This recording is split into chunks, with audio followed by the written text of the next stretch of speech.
নমস্কাৰ বন্ধুসকল, welcome to my YouTube channel Assam career job. আজি পুনৰ আপোনালোকৰ বাবে তিনিটা বিভাগত নতুনকৈ 33,540টাকৈ চাকৰি মুকলি কৰি দিছে। কোনকেইটা বিভাগত চাকৰিখিনি মুকলি কৰিছে, লগতে কেনেদৰে আবেদন কৰিব পাৰিব আৰু ভেকেঞ্চিখিনি আপোনালোকৰ গ্ৰেড 3 আৰু গ্ৰেড 4 লেভেলৰ হয়। দৰমহা আপোনালোকক 35,000 টকাকৈ দিয়া হ'ব। আপোনালোকে এজ ক্ৰাইটেৰিয়া কি হয়, কোৱালিফিকেশ্যনসমূহ কিমান লাগিব, এই সকলোখিনি কথা এই ভিডিঅ'যোগে আলোচনা কৰা হ'ব। যদি ভিডিঅ'টো ভাল পায় ভিডিঅ' লাইক কৰিব, লগতে চেনেলটো ছাবস্ক্ৰাইব কৰি দিব পাৰে এনেকুৱা ধৰণৰ ভিডিঅ'সমূহ প্ৰতিদিনে পাই থকাৰ বাবে। লগতে আমাৰ হোৱাটছআপ চেনেলৰ টেলিগ্ৰাম চেনেলৰ লিংক ডেছক্ৰিপশ্যনত দিয়া আছে, তাতো আপোনালোকে জইন হৈ ল'ব পাৰে। তেতিয়া আপোনালোকে ডেইলি জবৰ আপডেটসমূহ পাব।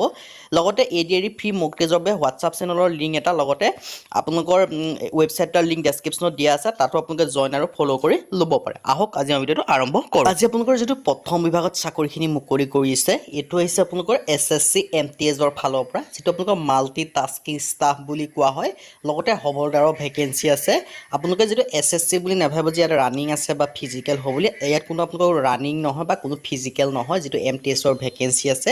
আৰু এই যিখিনি ভেকেঞ্চি হয়, যিটো MTSৰ ফালৰ পৰা মুকলি কৰি দিছে 8,326টা। এই ভেকেঞ্চিখিনিৰ কাৰণে মাত্ৰ আপোনালোকৰ এটা এক্সাম হ'ব। এক্সামটো পাছ কৰিলে আপোনালোকৰ চাকৰি হৈ যাব। আৰু এই যিখিনি ভেকেঞ্চি হয়, এইখিনি আপোনালোকৰ 10 লেভেলৰ ভেকেঞ্চি হয়। এইটো আপোনালোকৰ এটা প্ৰথম বিভাগ হয়, অন্যহাতে আৰু দুটা বিভাগৰ ভেকেঞ্চিৰ কথা ডিছকাছ কৰা হ'ব। সেইকাৰণে আপোনালোকে ভিডিঅ'টো শেষলৈকে চাই থাকিব, অকণো স্কিপ নকৰিব। আৰু ইয়াৰ কাৰণে লাষ্ট ডেটৰ সম্পৰ্কে যদি ক'বলৈ যাওঁ, ইয়াত আপোনালোকৰ 31/7/2024 মানে আপোনালোকে জুলাই মাহৰ 31 তাৰিখলৈকে এই ভেকেঞ্চিকেইটাৰ কাৰণে আবেদনসমূহ কৰি ল'ব পাৰিব। ইয়াত আপোনালোকৰ মাল্টি টাস্কিং ষ্টাফ যিটো নন টেকনিকেলৰ ভেকেঞ্চি হয়, লগতে যিটো হবলদাৰৰ ভেকেঞ্চি আছে। আৰু ইয়াৰ কাৰণে আপোনালোকে এপ্লাই অনলাইন যোগে কৰিব পাৰিব নিজৰ মোবাইলৰ পৰাই। আৰু মাল্টি টাস্কিং ষ্টাফ মই আপোনালোকক কৈছোঁ, MTSৰ ভেকেঞ্চি আছে 4,887টা। আৰু যিটো হবলদাৰৰ ভেকেঞ্চি আছে 3,439টা। আৰু নেশ্যনেলিটিৰ ক্ষেত্ৰত আপোনালোকে ইণ্ডিয়ান হ'লেহে আবেদনসমূহ কৰি ল'ব পাৰিব। এজ লিমিটৰ ক্ষেত্ৰত আপোনালোকৰ 18 পৰা 25 বছৰ দিয়া আছে MTSৰ ক্ষেত্ৰত। লগতে আপোনালোকৰ হবলদাৰৰ ক্ষেত্ৰত 18 পৰা 27 বছৰ। লগতে আপোনালোকে এজ ৰিলেক্সেশ্যনসমূহো পাব। যিসমূহ SC SC কেণ্ডিডেট হয়, তেওঁলোকে 5 বছৰকৈ ৰিলেক্সেশ্যন পাব। ৰিলেক্সেশ্যন বয়সটো আপোনালোকে প্লাছ কৰি ল'ব। আৰু OBC কাৰণে 3 বছৰকৈ, PWD আনৰিজাৰ্ভৰ কাৰণে 10 বছৰ। আৰু এনেদৰে আপোনালোকে পাব। লগতে এপ্লিকেশ্যন ফিজো আপোনালোকে পে'মেণ্ট কৰিব লাগিব। যিসমূহ SC SC PWD EGM বা ওমেন কেণ্ডিডেট, তেনেকৈ কোনো ফিজ পে'মেণ্ট কৰাৰ প্ৰয়োজন নাই। ওমেনটো আপোনালোকৰ জেনেৰেল হ'লেও নালাগে, OBC হ'লেও নালাগে। বাকী যিসমূহ আপোনালোকৰ জেনেৰেলৰ মেল কেণ্ডিডেট আছে আৰু OBC মেল কেণ্ডিডেট আছে, তেওঁলোকে পে'মেণ্ট কৰিব লাগিব। লগতে নৰ্থ ইষ্টত এক্সাম চেণ্টাৰসমূহ আপোনালোকে দেখিব পাইছে। অসমৰ ক্ষেত্ৰত ডিব্ৰুগড় আছে, গুৱাহাটী আছে, যোৰহাট আছে, তেজপুৰ আছে। আৰু আবেদন কৰিবলৈ আপোনালোকে যদি SSC অফিচিয়েল ৱেবছাইট আছে, তাত গৈ আবেদনসমূহ কৰি ল'ব পাৰিব। আবেদন ষ্টাৰ্ট হৈছে 27 জুনৰ পৰা, লাষ্ট ডেট দিয়া আছে 31 জুলাই পৰ্যন্ত। এতিয়ালৈ যিটো 2 নম্বৰ বিভাগত মুকলি কৰিছে, সেইটো আপোনালোকৰ SSC ফালৰ পৰা আহিছে, কিন্তু ইয়াত আপোনালোকৰ CGLৰ ভেকেঞ্চি আহিছে, যাৰ ভেকেঞ্চি টোটেল সংখ্যা হৈছে 17,727টা। আৰু ইয়াৰ ভেকেঞ্চিখিনি আহিছে ষ্টাফ চিলেকশ্যন কমিশ্যন, যিটো SSC আণ্ডাৰত আহিছে। আৰু ইয়াত লাষ্ট ডেটসমূহ দিয়া আছে 24/7/2024, জুলাই মাহৰ 24 তাৰিখলৈকে ভেকেঞ্চিকেইটাৰ কাৰণে আবেদনসমূহ কৰি ল'ব পাৰিব। ইয়াত আপোনালোকৰ ভেকেঞ্চিখিনি বহু ধৰণৰ ভেকেঞ্চি আছে, আপোনালোকে চাই ল'ব পৰা সকলোখিনি ডিটেইলছ, কি ভেকেঞ্চি আছে। এছিষ্টেণ্ট ছেকশ্যন অফিচাৰৰ ভেকেঞ্চি আছে, এছিষ্টেণ্ট ছেকশ্যন অফিচাৰ, এনেদৰে আপোনালোকৰ বহুখিনি ভেকেঞ্চি আছে। আৰু এছিষ্টেণ্ট ছেকশ্যন অফিচাৰৰ বহুত ভেকেঞ্চি আছে, মানে বহুত বিভাগৰ পৰা আহিছে, কিন্তু টোটেল মিলাই 17,727টাকৈ আপোনালোকে ভেকেঞ্চি দেখিব পাব। ইনস্পেক্টৰো আছে, আপোনালোকৰ ইনকাম টেক্সৰ ভেকেঞ্চি আছে, এনেদৰে আপোনালোকৰ বহুখিনি ভেকেঞ্চি আপোনালোকে দেখিবলৈ পাব। লগতে আবেদনসমূহ কেনেকৈ কৰিবলৈ মই সেই কথাও জনাই দিম। ইয়াত আপোনালোকে যিখিনি ভেকেঞ্চি আছে ভালদৰে চাই ল'ব। মই ডিটেইলছ এডভাৰটাইজমেণ্টৰ লিংক ডেছক্ৰিপশ্যনত দিয়া থাকিব, আপোনালোকে ভালদৰে ভিজিট কৰি সকলোখিনি তথ্য চাই ল'ব। চাই লৈ আবেদনসমূহ কৰি ল'ব পাৰিব।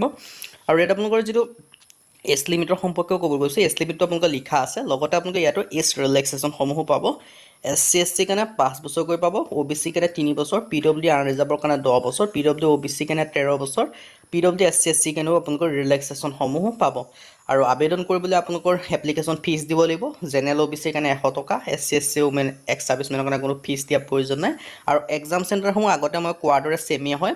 আৰু আবেদন কৰিবলৈ SSC অফিচিয়েল ৱেবছাইটত গৈ ৰেজিষ্ট্ৰেশ্যন কৰিলে আপোনালোকৰ আবেদন কৰাৰ লিংকটো পাই যাব, আবেদনসমূহ কৰি ল'ব পাৰিব। আৰু আবেদনৰ অন্তিম সময়সীমা আছে 24 জুলাই। এতিয়া এইটো নেক্সট যিটো 3 নম্বৰ বিভাগৰ ভেকেঞ্চি মুকলি কৰিছে সেইটো হৈছে IBPS ক্লাৰ্কৰ ৰিক্ৰুটমেণ্ট হয় মানে IBPS ফালৰ পৰা আহিছে কেৰাণীৰ পদ হয় আৰু ইয়াৰ কাৰণে 6128টাকৈ কেৰাণী পদ আপোনালোকে দেখিব পাইছে আৰু institute of banking personal selection IBPS আণ্ডাৰত ভেকেঞ্চিখিনি আহিছে ইয়াৰ কাৰণে লাষ্ট ডেট সম্পৰ্কে ক'বলৈ জানে 21/7/2024 মানে জুলাই মাহৰ 21 তাৰিখলৈকে ভেকেঞ্চিকেইটাৰ কাৰণে আবেদনসমূহ কৰি ল'ব পাৰিব আৰু এই ভেকেঞ্চিকেইটাৰ কাৰণে আপোনালোকে অনলাইন যোগে আবেদনসমূহ কৰি ল'ব পাৰিব ষ্টেট ৱাইজ আপোনালোকৰ ভেকেঞ্চিখিনি ডিটেইলছ আপোনালোকে দিয়া আছে ভালদৰে চাব পাৰে আৰু আপোনালোকে ধুনীয়াকৈ দেখিব পাইছে অসমৰ কাৰণেও ভেকেঞ্চি আছে লগতে অসমৰ ভেকেঞ্চিসমূহৰ ক্ষেত্ৰত বেংক এটা উল্লেখ কৰি দিছে বেংক অফ ইণ্ডিয়াৰ কাৰণে আছে কানাড়া বেংকৰ কাৰণে আছে চেণ্ট্ৰেল বেংক অফ ইণ্ডিয়াৰ ভেকেঞ্চি আছে আৰু এজ লিমিটৰ সম্পৰ্কেও আপোনালোকে ধুনীয়াকৈ দিয়া আছে এজ লিমিটটো সকলোৱে এজ ৰিলেক্সেশ্যনসমূহ পাব যিটো কাষ্ট ৱাইজত SC SC কাৰণে 5 বছৰকৈ OBC কাৰণে 3 বছৰ আৰু এনেদৰে আপোনালোকে এজ ৰিলেক্সেশ্যনসমূহ পাব আৰু এডুকেশ্যনৰ কোৱালিফিকেশ্যনৰ ক্ষেত্ৰত যে ক'বলৈ যাওঁ ইয়াৰ কাৰণে গ্ৰেজুৱেশ্যন কৰা হ'বই লাগিব যদি আপোনালোকে গ্ৰেজুৱেশ্যন কৰি থৈছে BA BSc BCom তেতিয়াহে আবেদনসমূহ কৰি ল'ব পাৰিব লগতে আপোনালোকে কম্পিউটাৰ বিষয়ে আপোনালোকে জানিব লাগিব আৰু ইয়াৰ কাৰণে আবেদন কৰিবলৈ যিটো IBPS অফিচিয়েল ৱেবছাইট আছে তাত গৈ আবেদনসমূহ কৰি ল'ব পাৰিব আৰু আবেদন ষ্টাৰ্ট হৈছে 1 জুলাইৰ পৰা আৰু আবেদনৰ লাষ্ট ডেট আছে 21 জুলাই পৰ্যন্ত আপোনালোকে আবেদনসমূহ কৰি ল'ব পাৰিব আৰু ডিটেইলছ এডভাৰটাইজমেণ্টৰ লিংক ভিডিঅ' ডেছক্ৰিপশ্যনত পাই যাব আজিলৈ